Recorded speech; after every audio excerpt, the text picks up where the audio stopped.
भीड़ भाड़ से अलग होकर जब भी कोई इंसान अपने साथ अकेले में समय बिताता है, तभी उसके दिमाग में नाना प्रकार की चिंताएं जन्म लेने लगती हैं। मनुष्य की प्रवृत्ति ही ऐसी है कि वो ज्यादातर समय नकारात्मक ही सोचता है। अपने लक्ष्य को कैसे प्राप्त किया जाए, ये सोचने की जगह है। वो ये सोचता है कि अगर लक्ष्य पूरा नहीं हुआ तो मैं क्या करूंगा, और इस प्रकार की नकारात्मक विचारधारा के कारण जीवन प्रांत डर डर कर जीता रहता है। अगर पूरी बुद्धिमानी और सजगता के साथ इस अर को समझाना जाए तो यही डर इंसान के पतन का कारण बनता है। ऐसा मनुष्य जो खुद पर संजय करता है, खुद पर संदेह करता है, भला वो कैसे सफल हो सकता है। लेकिन बुद्धिमानी से अगर इस डर का उपयोग किया जाए तो यही डर उसकी सबसे बड़ी ताकत बन सकता है। काश केवल एक बार उसने खुद पर विश्वास किया होता तो उसे मालूम होता है कि उसके डर में ही कत का रहस्य छुपा हुआ है। ये कहकर सन्यासी चुप हो गया और चुपचाप अपने कदमों पर ध्यान लगाते हुए जंगली घास पे से आगे बढ़ने लगा। संध्या का समय था। सन्यासी और एक लकड़हारा जंगल में से होकर गांव की तरफ निकल रहे थे। सन्यासी के ये शब्द लकड़हारे को कुछ समझ में नहीं आए। वो सोच रहा था कि डर में ताकत कैसे हो सकती है। डर तो आदमी को कमजोर बनाता है। अपने मन की उत्सुकता को जब वह काबू नहीं कर सका तो उसने सन्यासी से पूछा कि महात्मा, न आप ये क्या कह रहे हैं कि डर में ताकत होती है? डर तो आदमी को कमजोर बनाता है, उसे तो अपना डर दूर करना चाहिए। करारा अपनी बात पूरी कर पाता उससे पहले ही उसे एक शेर की दहाड़ सुनाई दी। शेर की गर्जन सुनकर लकड़हारे का रोम रोम कांप गया। उसके कान खड़े हो गए। जंगल से आती एक एक आहट उसे साफ सुनाई दे रही थी। उसके कदम वहीं पर जम गए थे, वो भी नहीं पा रहा था। उसे पता था कि थोड़ी सी हरकत उसकी जान जोखिम में डाल सकती है। उसका दिल तो तेजी के साथ धड़क रहा था, लेकिन फिर भी वो अपनी सांसों पर काबू पाने का प्रयास कर रहा था। कुछ देर बाद जब खतरा टल गया तब सन्यासी ने कहना शुरू किया। सन्यासी ने कहा कि अभी जब तुम डरे हुए थे तो तुम्हारे शरीर का रोम रोम जाग गया था। जंगल से आ रही छोटी से छोटी आहट पर भी तुम्हारा ध्यान लगा हुआ था। तो इस प्रकार अपने मन के डर के कारण तुम होश में आ पाए, तुम पूरा ध्यान लगा पाए।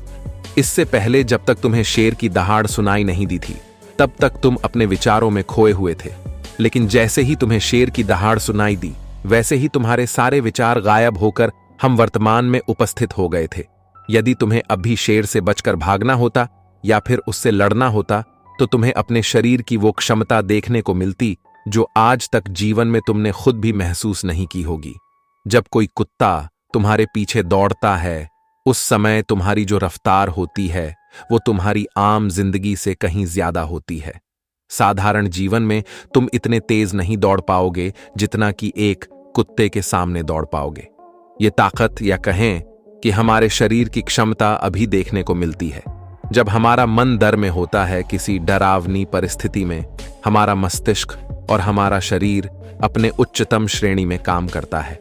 जो काम तुम आम जिंदगी में नहीं कर पाते वो तुम्हें डरा कर कराया जा सकता है। जहां पर भी तुम्हें डर का एहसास होता है वहीं पर तुम्हारी इंद्रियां पूर्ण रूप से सक्रिय हो जाती है। तुम्हारे कानों की सुनने की क्षमता तेज हो जाती है, दृष्टि एकटक हो जाती है, पूरी सजग हो जाती है, सक्रियता बढ़ जाती है। और जैसे जैसे वो डर खत्म होता है वैसे वैसे तुम सुप्त अवस्था में चले जाते हो, तुम सो जाते हो और तुम्हारे इंद्रियें फिर से आराम की स्थिति में चली जाती है। सन्यासी ने लकड़हारे से कहना जारी रखा कि परीक्षा से एक दिन पहले जो याद करने की तुम्हारी गति होती है वो साधारण याद करने की क्षमता से कहीं तेज होती है। सिर्फ एक बार याद किया हुआ तुम्हें परीक्षा के समय याद रह जाता है और तुम जानते हो कि ये सब परीक्षा के डर से ही होता है। इसीलिए डर को दूर करने की जगह इंसान को ये सोचना चाहिए कि वो अपने डर को ताकत कैसे बना सकता है। जिस प्रकार सुख और दुख, प्रकाश और अंधेरा एक ही सिक्के के दो पहलू होते हैं, उसी प्रकार डर और ताकत भी एक ही सिक्के के दो पहलू होते हैं। जिस प्रकार रोशनी के बिना अंधेरा पूर्ण नहीं होता, सुख के बिना दुख पूर्ण नहीं होता, उसी प्रकार डर के बिना ताकत का भी कोई महत्व नहीं है। लकड़हारा सन्यासी के ज्ञान से बहुत प्रभावित हुआ, उनके चरणों में नतमस्तक हो गया और उनसे पूछा कि महात्मा, अंधेरे को तो दिया जलाकर रोशनी से भरा जा सकता है, लेकिन अपने डर को ताकत में कैसे बदले? इसके लिए कोई उपाय बताएं। इस पर सन्यासी ने कहा कि डर दो प्रकार के होते हैं, सबसे पहला मानसिक डर और दूसरा शारीरिक डर। सन्यासी ने लकड़हारे को समझाते हुए कहना शुरू किया कि मान लो तुम्हें जंगल से होकर गुजरना है और अचानक तुम पाते हो कि तुम्हारे मन में शेर का ख्याल आ गया। अभी तक प्रत्यक्ष रूप में शेर तुम्हारे सामने नहीं आया है ना, उसकी दाढ़ सुनाई दी है, मतलब दूर दूर तक कोई अंदेशा नहीं है कि जंगल में शेर मौजूद हैं, लेकिन शेर का ख्याल आने से तुम्हारे मन में एक डर पनप गया। अब तुम्हारा उठने वाला एक एक कदम उसी डर से अभिभूत होगा। हर समय तुम्हारे मन में यही ख्याल चलेगा कि कहीं शेर ना जाए। ये शेर वर्तमान में तुम्हारे सामने नहीं है, ये तुम्हारी बहु विषयक की कल्पना है। इसी प्रकार जो मनुष्य अतीत और भविष्य की चिंताओं में डूबा रहता है, वो मानसिक डर का शिकार होता चला जाता है। इसी विडंबना के कारण वो अपने जीवन में जीतने भी निर्णय लेता है। वो सारे मानसिक डर से ग्रसित होते हैं। इसीलिए ज्यादातर मनुष्य पूर्ण रूप से अपने निर्णय पर भरोसा नहीं कर पाते हैं और यही निर्णय या फिर फैसले जो आधे मन से लिए जाते हैं मनुष्य के कार्य को पूरा नहीं होने देते। लेकिन यह भी सत्य है कि मानसिक डर के कारण ही इंसान अपनी तैयारी पूरी करता है। अगर तुम्हारे मन में शेर का ख्याल नहीं आएगा तो तुम शेर से सुरक्षा के लिए कोई भी कदम नहीं उठाओगे। लेकिन अगर तुम्हें शेर का ख्याल आ गया तो तुम उससे सुरक्षा के लिए कोई ना कोई तरीका जरूर अपनाओगे। तो इसीलिए मानसिक डर बेकार नहीं होता, वो आपकी सुरक्षा को और ज्यादा मजबूत भी करता है। लेकिन समस्या तब शुरू होती है जब आप चाहकर भी कुछ नहीं कर सकते, लेकिन उसके बावजूद आप मानसिक डर झेल रहे होते हो। उदाहरण के लिए कुछ मनुष्य हमेशा ये सोचते रहते हैं कि उन्हें कोई बीमारी ना हो जाए, कहीं उनके साथ कोई दुर्घटना घट जाए, कहीं उनके साथ कोई धोखा ना कर दे। लेकिन इन सब घटनाओं पर उनका कोई झोर नहीं होता है, ये उनके हाथ में नहीं होता है। अगर दुर्घटना होनी होगी तो होगी ही, अगर बीमारी होनी होगी तो होगी ही। अच्छा खान पान और अच्छी दिनचर्या का पालन करने के बाद भी अगर कोई मनुष्य बीमार हो जाता है तो ये उसके नियंत्रण के परे की बात है। अपनी तरफ से उसने पूरी कोशिश की और यही उसका कर्तव्य था। उसमें कोई कुछ क्या कर सकता है? जो घटनाएं इंसान की पहुंच के परे होती है वो उनसे भी परेशान होता रहता है, उनसे भी उसका मन घबराता रहता है और यही मानसिक डर उसके पतन का कारण बनता है। और यही मानसिक डर अगर सही तरीके से इस्तेमाल किया जाए तो मनुष्य समझदार और अनुभवी कहलाएगा।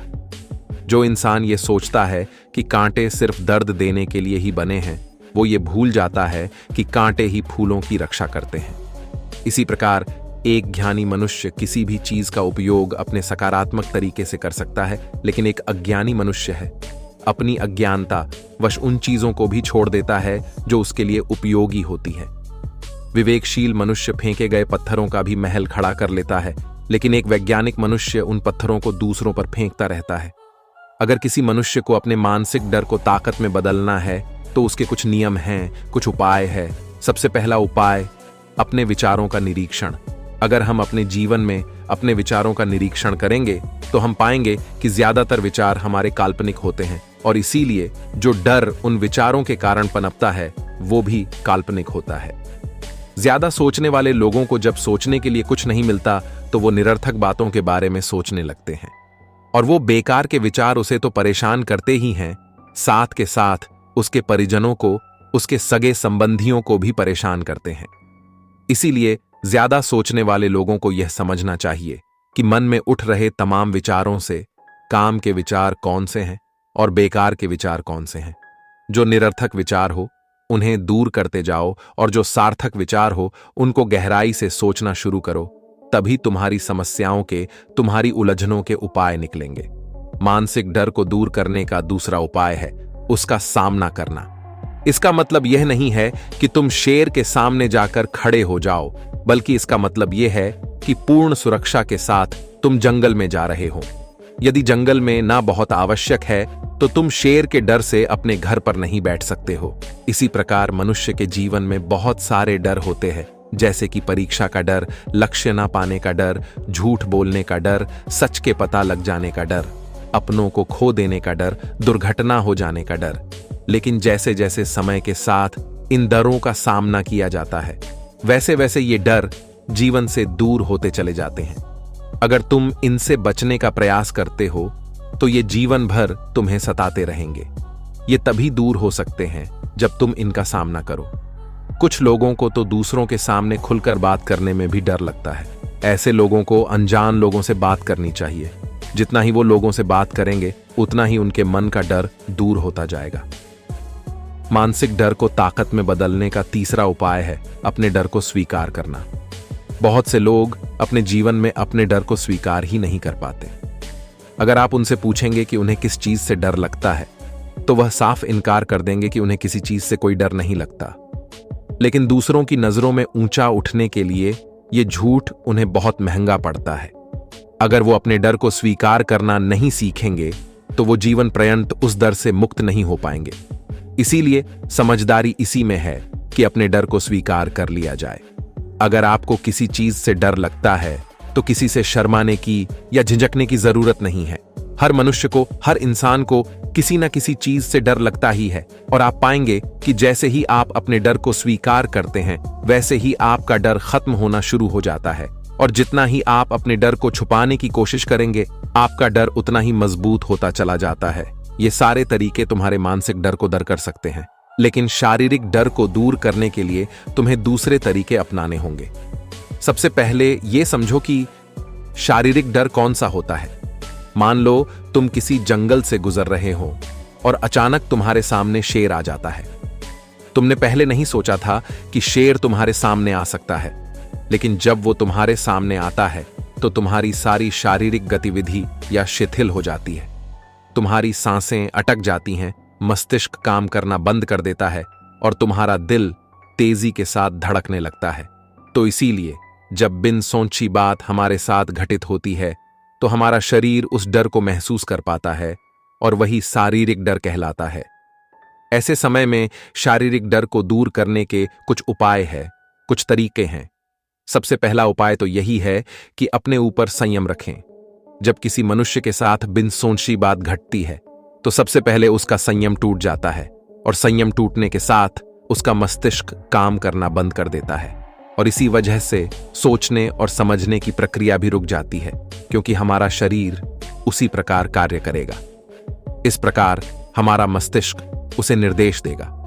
अगर मस्तिष्क की सोचने समझने की शक्ति खत्म हो गई तो हमारा शरीर भी शिथिल हो जाता है। तो इसीलिए अगर कठिन समय में मनुष्य अपने ऊपर संयम रखता है तो उसका मस्तिष्क सही तरीके से काम करता है और वो सही निर्णय लेकर उस परिस्थिति से तत्काल बाहर आ सकता है। यहां पर दूसरा उपाय समझने का यह है कि जीवन में कुछ भी घटित हो सकता है। जीवन बड़ा चमत्कारिक होता है। वो हमारी सोच के अनुरूप नहीं चलता, बल्कि उसमें कुछ भी हो सकता है और यही जीवन की खूबसूरती होती है। अगर आपको आज ही पता चल जाए कि आने वाले 10 साल तक अब क्या कर पाएंगे तो आपकी जीवन में से रुचि खत्म हो जाएगी। लेकिन अगर जीवन एक रहस्यमयी किताब की तरह बना रहेगा तो आप अपने जीवन से कभी नहीं थकेंगे। आपका जीवन आपको आश्चर्यचकित करता रहेगा। इसीलिए यह समझो कि जीवन में कुछ भी घटित हो सकता है, तुम्हारी सोच से परे भी घटित हो सकता है। इसीलिए कुछ अनुमान मत लगा लेना किसी सोच को लेकर। सन्यासी ने अपनी बात खत्म करते हुए कहा कि इन तरीकों से तुम अपने मानसिक और शारीरिक डर को दूर कर सकते हो और आनंद से भरा हुआ जीवन जी सकते हो। तो दोस्तों, कैसी लगी ये कहानी आपको कमेंट सेक्शन में कमेंट करके जरूर बताना। नमो बुद्धाय।